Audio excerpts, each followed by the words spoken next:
नमस्कार, मी स्वाती तुमचे सर्वांचे स्वागत करते स्वातीज मराठी रेसिपीमध्ये।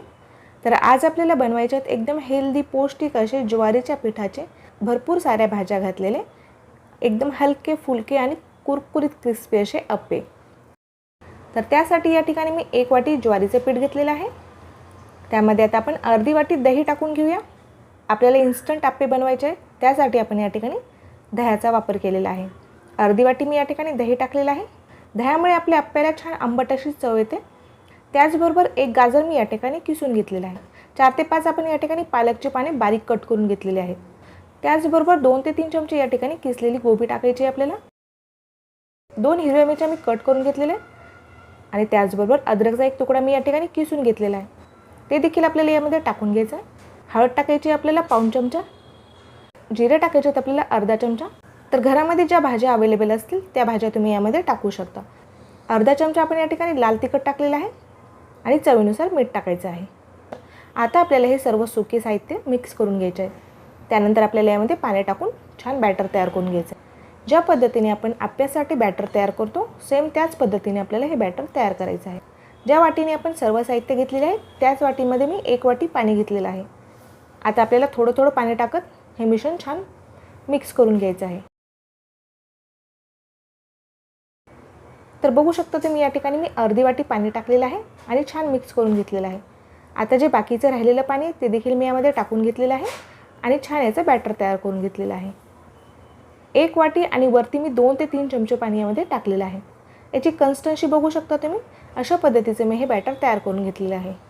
आता आपल्याला यावरती एक झाकण ठेवायचं आहे आणि 10 मिनिटाला रेस्ट करण्यासाठी ठेवायचं आहे। तर तोपर्यंत आपल्याला या ठिकाणी अप्प्यासाठी लागणारी चटणी तयार करायची आहे। या ठिकाणी मी अर्धी वाटी भाजलेले शेंगदाणे घेतलेले आहेत। शेंगदाण्यावरील मी छिलका काढून घेतलेला आहे।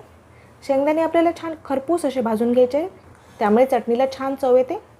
तर बऱ्याच वेळेस आपल्याला चटणीसाठी ओलं नारळ पाहिजे असतं आणि घरामध्ये अवेलेबल नसतं, त्यासाठी सुकलेलं खोबरं रात्री पाण्यामध्ये भिजू घालून ठेवायचं। रात्री मी हे पाण्यामध्ये भिजू घालून ठेवलं होतं, तर बघू शकता छान हे फुगलेलं आहे। तर छान हे ओलं खोबरं आपलं तयार झालेलं आहे, तर ते टाकून घ्यायचं आहे आपल्याला। 1 अद्रकचा तुकडा आणि 4 हिरव्या मिरच्या टाकून घेतलेल्या आहेत आपण।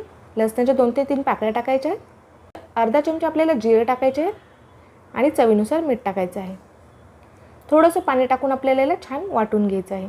तर अशा पद्धतीने मी ही चटणी मिक्सरमध्ये छान बारीक करून घेतलेली आहे। ओलं नारळ घरामध्ये नसताना देखील ओल्या नारळाची आपली चटणी मस्तपैकी तयार झालेली आहे।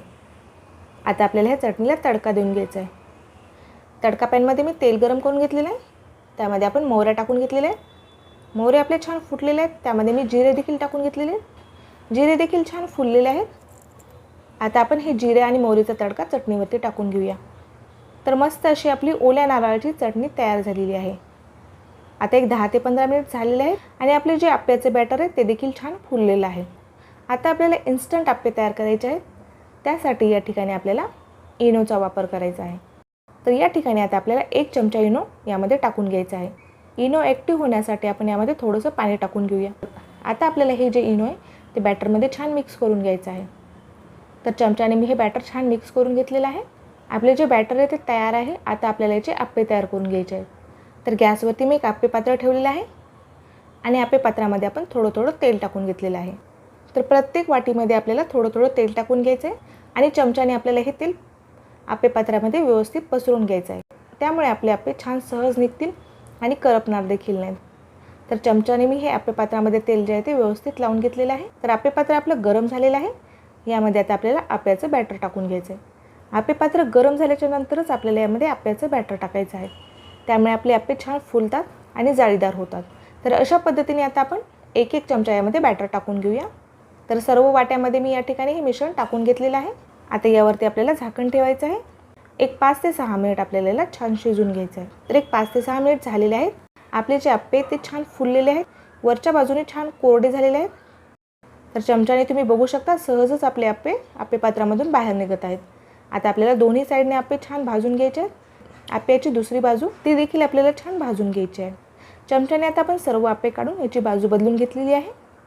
दुसऱ्या बाजूने देखील आता आपल्याला अप्पे छान भाजून घ्यायचे आहेत। तर बघू शकता तुम्ही दोन्ही बाजू आपण छान भाजून घेतलेले आहे।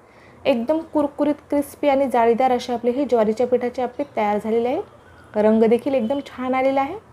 एकदम हेल्दी पौष्टिक असे आपले हे ज्वारीच्या पिठाचे अप्पे तयार झालेले आहेत। तर मुले भाज्या खाण्यासाठी कंटाळा करतात, पण अशा पद्धतीने तुम्ही जर आप्यामध्ये सर्व भाज्या मिक्स करून त्यांना खायला दिलात नक्कीच मुले आवडीने खातील. तर अशा पद्धतीने आपले एकदम जाळीदार, कुरकुरीत, क्रिस्पी, हलके फुलके ज्वारीच्या पिठाचे आप्पे तयार झालेले आहेत.